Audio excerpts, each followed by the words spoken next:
is interrupting me, Mr. Chair. I am not. I have no business mentioning his name. Please. His name has nothing to do with this. Yes, okay. He presented my press conference, Mr. Chair. So As a reference material. yeah, that's why I should be. He's referring. Ikaw yun? Yeah, that's why I should. That's why I should be allowed to interject. Tinatanong kita, hindi I think the video is self-explanatory. If we debate the video, a 2-minute video with a 10-minute debate, we will not go to what we are finding Anyway, out Mr. here. Chair, I yield, but I am just. I am just. I ordered that DS Marcoleta avoid mentioning the name of DS Ominal just to propound questions on the resource persons. Thank you, Mr. Chair.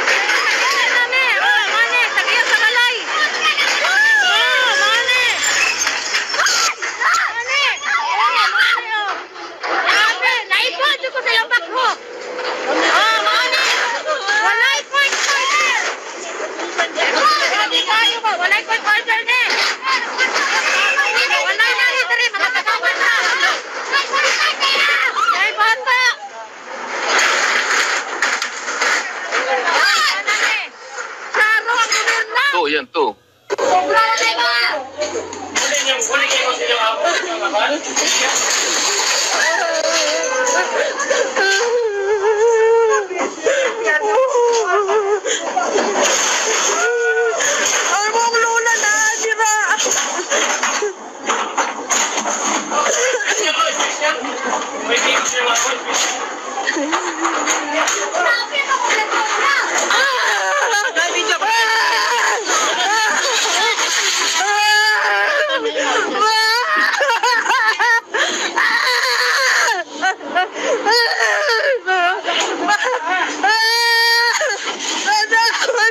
So, Mr. Chair, yan po yung voluntary.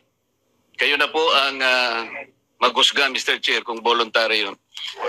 City Administrator, as representative of urban poor sectors, and considering further our advocacy to help them, Mr. Chair, I intervene by way of asking several officials of concerned agencies to look into those complaints, specifically the demolition of their houses during the pandemic, Mr. Chair. So, initially, I touched base with the DILG, particularly Undersecretary Echeverry, and considering further, Mr. Chair, that Secretary Anyo at the time was COVID positive and he was under quarantine, I was able to talk to OIC Florese. I asked them to look into what was happening on the ground because this concerns the houses, the dwellings of the residents, and the order of the government at the time, Mr. Chair, is to stay home. And LGUs, I understand, were instructed to accommodate people, to shelter them from the onslaught of COVID-19.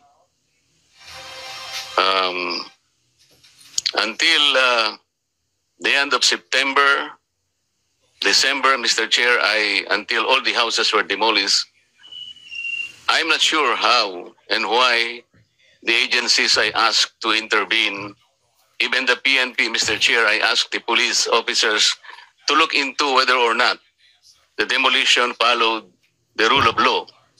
Because as a lawyer, Mr. Chair, I know that demolitions can only be had by court issues, by demolitions orders or writs issued by the court.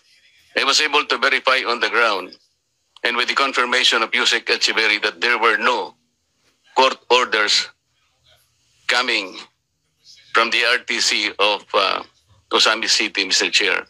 That is why I filed this resolution to look into this, to get to the bottom of this, Mr. Chair. I have several questions to the invited agencies, and I just hope, Mr. Chair, that they will answer honestly and with complete accuracy. I'd like to thank the Speaker, Alan Lord Velasco, for his full support in this resolution. I'd like to thank the Majority Leader, Mr. Chair, for referring this issue to your committee. And Mr. Chair, I'd like to thank you for immediately scheduling the hearing for today. Thank you very much. Mr. Chair, before we go on with the statements of the invited guests, may I also make manifestation? Yes, DS Ominal.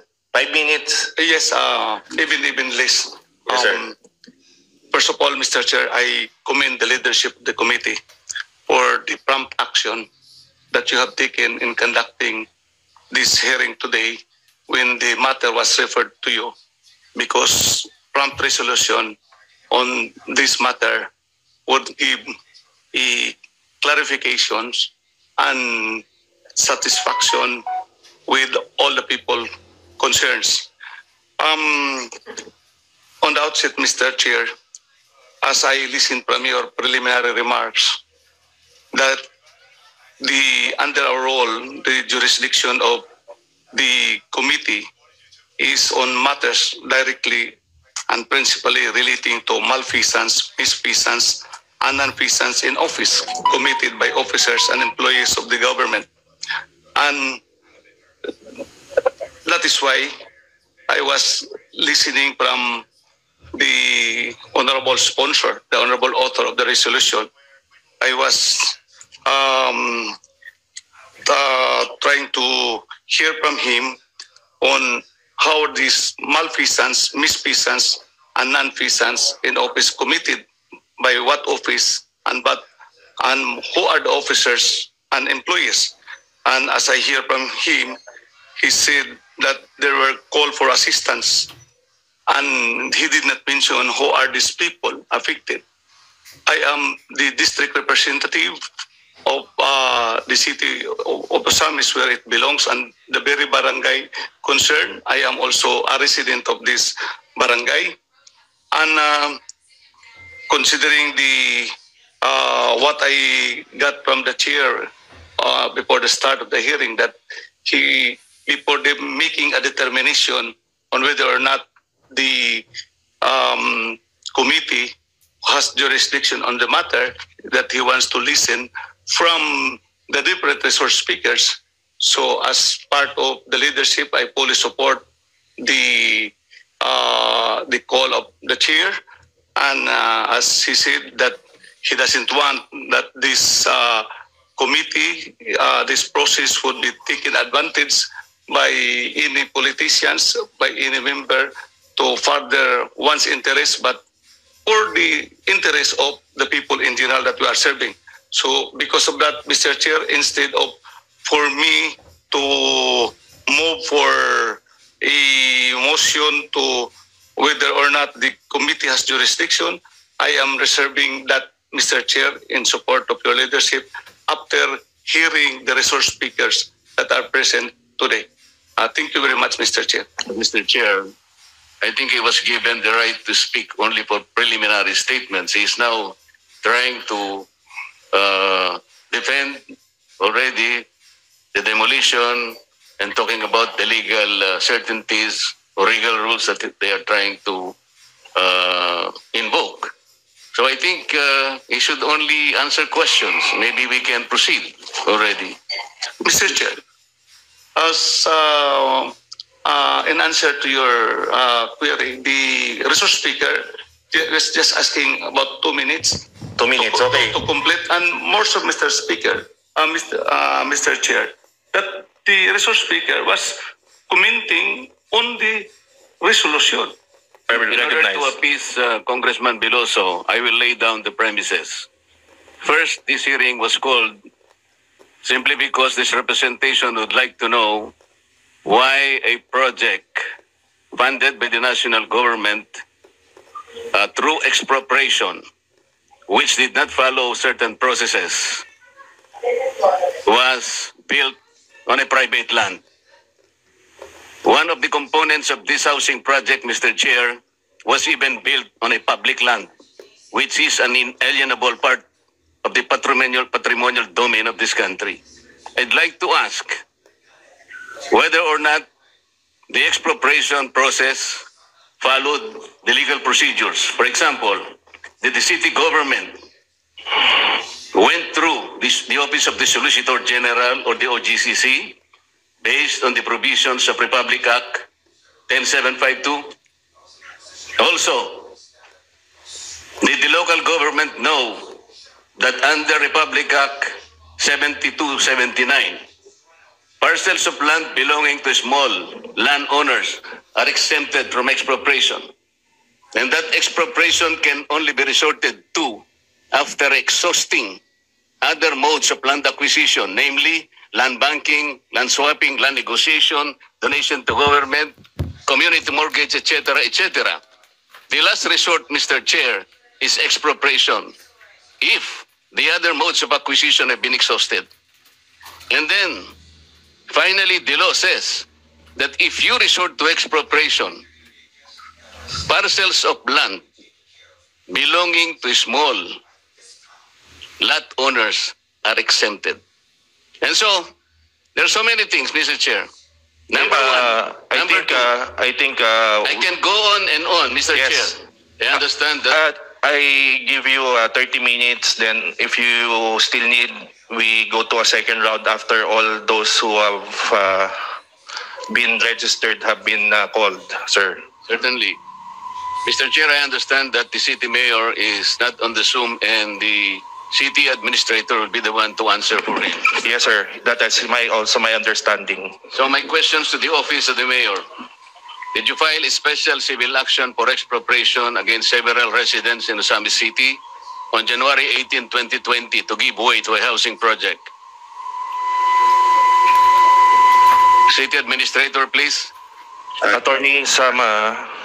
Yes, Your Honor. Yes? The city indeed filed, Your Honor. That's why, yes? Yes, Your Honor. Isn't it true that the previous city officials approved a resolution dated February 18, 2019, seeking to stop the DPWH, the District Engineering Office in Tangub City, from undertaking the same project? Yes or no? That was before my assumption of office. I have no idea. No, Your Honor. I have no idea on that matter. Case allegations. Yes, Mr. Chair, that was I was expecting him in his preliminary remarks that he should present evidence. He should not get evidence from the resource speakers. Pinakamadali siguro dito, Mr. Chair. Do you want to answer all the questions, Diaz Oaminal, para madali tayo? Sir, DS Marcoleta, please address the chairman first. Do not address the other member directly. Mr. Chair, if DS Oaminal wanted to answer all the questions, that's okay with me. Yes, Mr. Chair. Kanina pa, binabanggit ko na. The demolitions were undertaken during the pandemic, and then there were no court demolitions issued. The buildings were constructed on private lands, not owned by the city government. One component of that project was even erected on a public land, which is inalienable, not disposable. The project, Mr. Chair, is implemented, I think the notice to proceed was, I think, September 2019. And I'd like to know when it was started, because I believe it was started only mid of 2020. But there is a report I will show to this body that as of January 31, 2020, that project, specifically Building 1, was already 71.36% complete. How's that? The notice to proceed was September 23, 2019. But the construction is yet to start in May of 2020. How come there is already a completion at the rate of 71.36%? I asked the office of the DPWH, central office. They say that the project engineer on the ground is the one feeding through an application called PMCA. This is a computer-generated report. Meaning to say, if the project engineer has access to that system, he will feed the information to the system so that even the project is not yet started, it's already 71.36%. I'd like to ask the COA, why was it permitted? Is the COA looking into this? Is the WD... Okay, I now understand the line of questioning. But my only point in connection also with the point of order raised by the other members is that it should be the author should present the evidence at hand to us now. The documentary evidence and other... Okay, and then we will decide. Yes, sir. I've heard that already twice. Let's give him the opportunity to present his case, sir. Yeah, okay. Okay, sir. I have several pieces of evidence, Mr. Chair. As a matter of fact, they are from A to U. Please tackle them one by one because so to simplify the issues before we proceed to the interpellations, Mr. Sponsor. Question for the Office of the Mayor. The first building of the housing project under contract 19KJO186 had a 50 million funding under the 2019 GAA. That is correct, Mr. City Administrator. Mr. I thought DS Marcoleta will present an evidence, not questioning the resource speakers. How can I present my evidence, Mr. Chair, if DS Waminal keeps on interrupting this representation? Mr. Chair, I am presenting 2019 status of contracts report, regular infra, regional implementation as of 31 January 2020. This is a system-generated report, an application called PCMA by the DPWH. On page 73 of that report, Mr. Chair, Can you give a copy to the committee sec after the hearing? I will give all these copies to the chair. Project 19KJ0186. This is the project we're talking about, Mr. Chair. Constructed by Alpha and Omega General Contractor. This is the contractor. As of January 31, 2020, that project is 71.36% complete. That is why I wanted to ask the contractor if he is present, because I know he started the project sometime May 2020. How come it is already 71.36% complete? As a matter of fact, Mr. Chair, I will show the corresponding picture taken on December 14, 2020, which I think is in the slide, as I gave the COMSEC. What is the status of that project as of December 2020? Can you please flash it on the screen so that you can see the difference? I'd like to ask, of course, the DPWH why they did not verify that report. And so, COA, I'd like to ask also whether the first billing of that contractor, how much is that? Because if he was paid to the rate of 71% of that project, which is yet to be constructed, then the COA was paying a ghost project, Mr. Chair. And I'm saying that the cluster project in Malaubang, in Barangay, Mr. Chair, was constructed on a public land. To remedy the situation, Mr. Chair, DS Waminal filed a resolution in January 2020 converting the particular land area consisting of about 82 You mean a bill, hectares. House bill? It's House bill. It's here, Mr. Chair. I will give you. And of course, he can... that's the report. The picture. The picture of the... Litrato yun nung project. It's a project.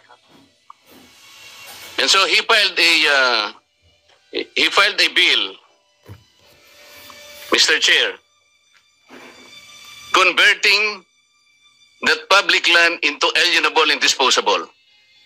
It is as if that if that particular bill becomes a law, he could have remedied the situation. I will ask, of course, the resource person, especially the Solicitor General, whether a project can be constructed on a public land. Whether the city government can determine for itself the use of a public land. And then, Mr. Chair, there is a writ of possession. And it is all here. Is the writ of possession, Mr. Chair, miraculously turn itself into a title covering all those lots expropriated in the name of the city government? And so why on Building 1 and Building 2, these projects were constructed considering that these are private lands? By the way, the writ of possession, the procedure was still being questioned by the residents. It's already with the Supreme Court, Mr. Chair. That's why there is a representative from the Office of the City Administrator. Did DS Waminal notify the House of a possible conflict of interest in filing that bill based on Section 12, Article 6 of the Philippine Constitution? Because he must have done that. Because it was his project. Where did the money come from in regard to the cluster housing? There are 3 projects involved in this project, Mr. Chair. The pictures are already here. I will give all this to the Chair. In Barangay Laman, Mr. Chair, there are 2 condo-type buildings. The first one is funded by the national government, 50 million pesos. The second building is funded by the local government, 50 million. But there is a cluster housing in Barangay Malaubang. That's where it was constructed on a public land. There is a 50 million budget to that. Where did that come from? I'd like to ask the COA. Kasi, Mr. Chair, yung first building is 19 KJ 0186. The second building is 20 KJ 0183 or something. Pero yung Malaubang, what is the contract ID? Where did the 15 million come from? Wala naman sa GAA yun. Wala rin sa city government. Kaya pala ang nangyari, dito sa billboard nila, Mr. Chair, yung first building, 35 million na lang. But sa GAA, this is 50 million. Naging 35 million na lang ito. Billboard nila ito. Silang maggamay ito.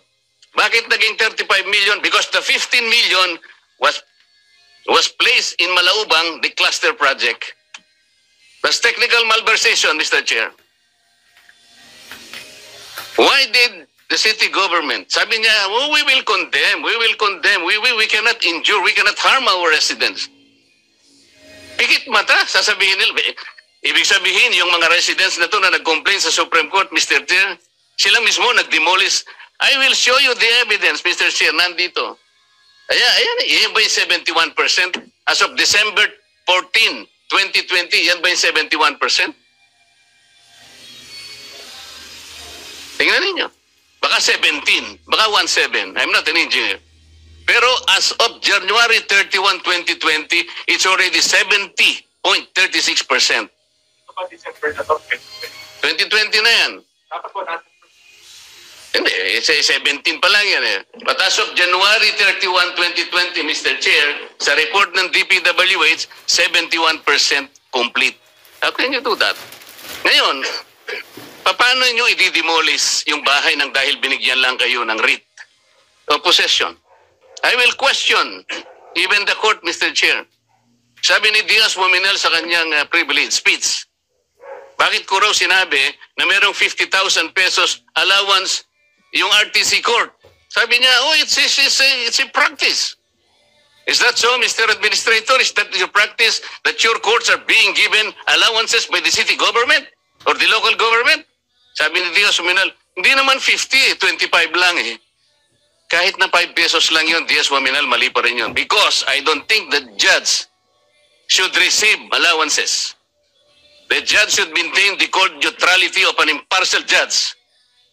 Justice Peras, RTC 15, number 15 and 35. Palagay ko, inalis nyo na siya. He's somewhere else. He can no longer stand the pressure in Osamis City. Kung walang demolition order coming from the court, with the writ of possession, you can demolish. Possession is one, ownership is another. My question, bakit pinayagan ng DPWH at saka ng COA na itayo yung mga projects na yon dun sa lupa? Sir, 1 minute to go for the 10 minutes. These are the things that we would like to determine, Mr. Chair. Left and right lang, violation lahat ng ito. Gusto kong hanapin lahat ng kasagutan. All questions must be answered truthfully, honestly, for the sake of our people, Mr. Chair. I said that they violated Republic Act 7279 because under that law, the small landowners are exempted. Okay, They also violated Republic Act 10752 because the local government should have gone through the Solicitor General or the Office of the Government Council. Okay, On my second question, the answer given by the city administrator is that he did not know about the resolution which I asked. So I will present the resolution, Mr. Chair. It is resolution number 5719. This is the previous administration. They sought to stop the DPWH in that area from undertaking the same subject. So this is my Annex B in my presentation, Mr. Chair. Question to the office of the mayor. The two condo-type buildings are located in Barangay Laman. Is that correct? Yes, sir. Yes, Your Honor. Okay. Who is the chairman, the barangay chairman of Barangay Laman? As far as I know, it is Barangay Captain Sancho Waminal, Your Honor. How is he related to DS Waminal? The younger brother, Your Honor. Younger brother, thank you. Were you aware that on August 24, 2020, in the program Peace and Serve the People, slide 1 please, DS Waminal went on air and he cited Republic Act 10752. Slide 1 please. Well, this is being fixed, Mr. Chair. Let me go to the next question. Mr. Administrator, is it not true that the land in Laman to which this building 1 is being constructed is not owned by the city government? As of the moment, not yet, Your Honor. As of the moment? Yes, Your Honor. But you have already constructed it, right? I understand, Your Honor, that It's not what you understood. I'm asking you, as of now, it is not yet in the name of the city government, right? Yes, Your Honor. Can you set up a project on a property not owned by the Osamis government? Yes, Your Honor. How is it so? Your Honor, a writ of possession has already been issued. The property was already vacated by its occupants, and there was a government project on that site. It was the DPWH that implemented it, Your Honor. Okay. Kabuti na lang inamin mo. Did the residents voluntarily vacate their houses or their houses were demolished? They voluntarily vacated, Your Honor, and it was even, I understand, the contractor who helped them remove some of the remnants, Your Honor. That's okay. Kung voluntary, okay na yun. Okay. Yes, Your Honor. Please. Slide 1, please. Sa korte, no? So, wala sila giabo, wala sila gipapahawa, gihulag.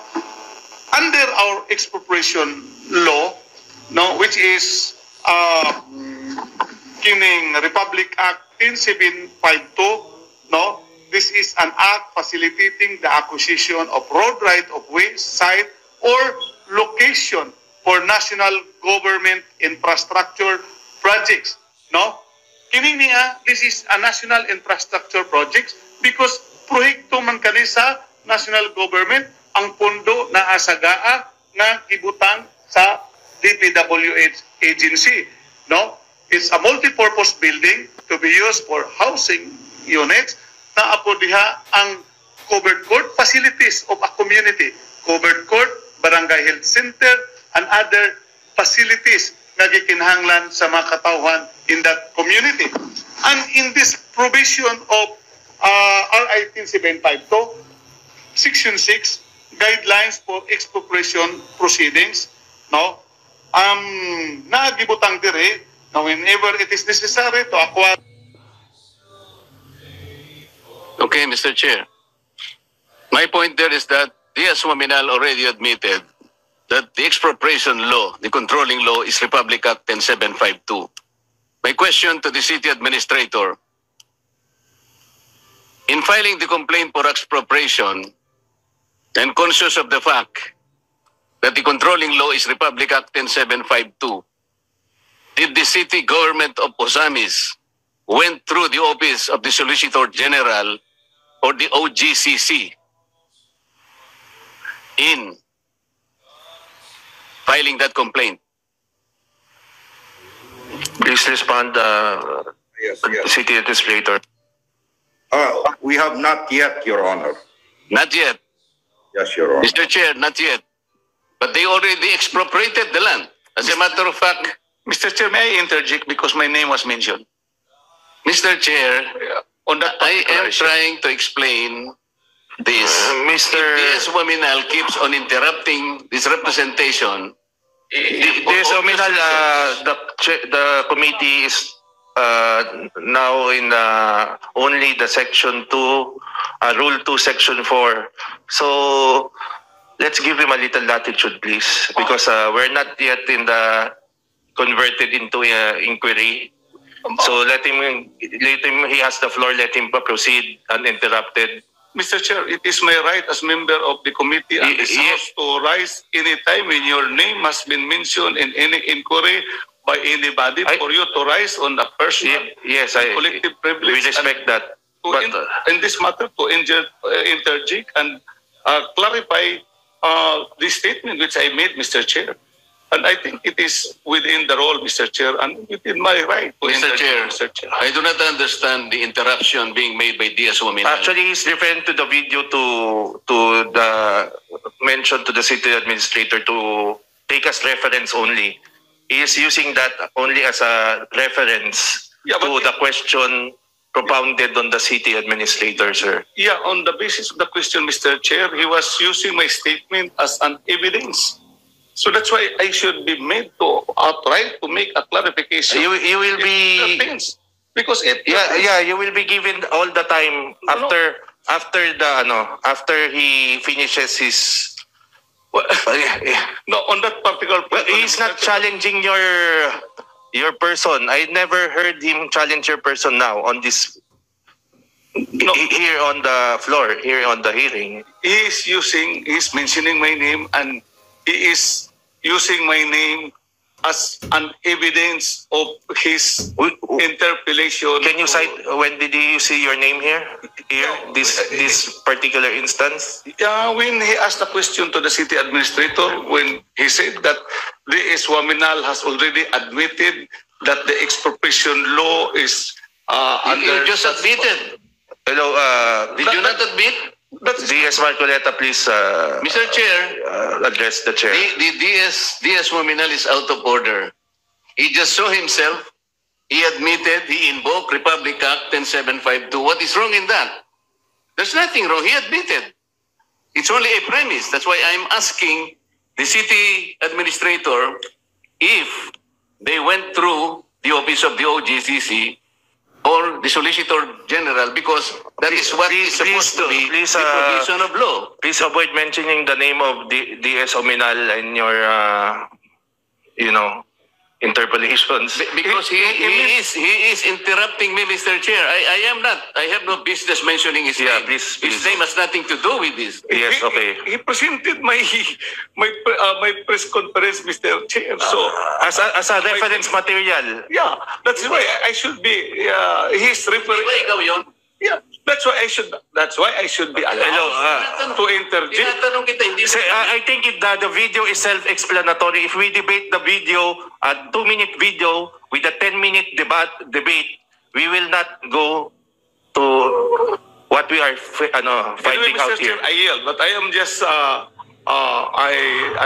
I ordered that DS Marcoleta avoid mentioning the name of DS Ominal just to propound questions on the resource persons. Thank you, Mr. Chair. Thank Anyway, you. Thank you. the city administrator already answered that they did not yet went through the office of either the OGCC or the Solicitor General. And then in his last answer, Mr. Chair, he said that the residents voluntarily vacated their residence.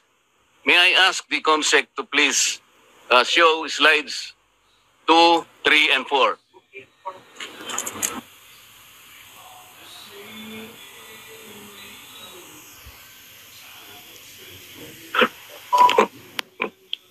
Technical service, please play slides 2, 3, and 4.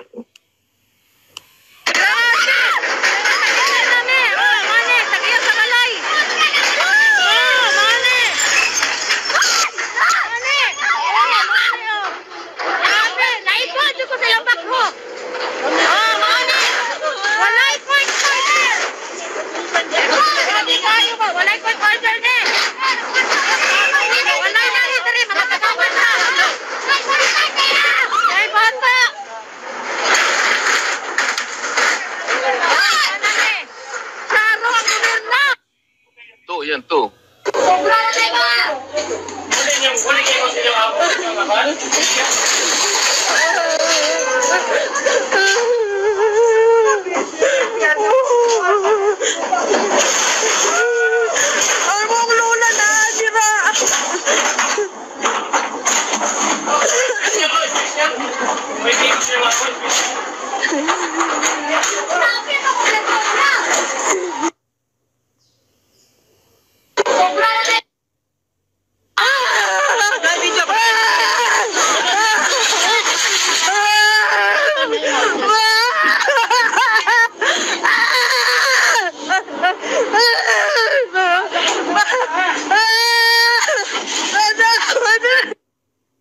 So Mr. Chair, yan po yung voluntary.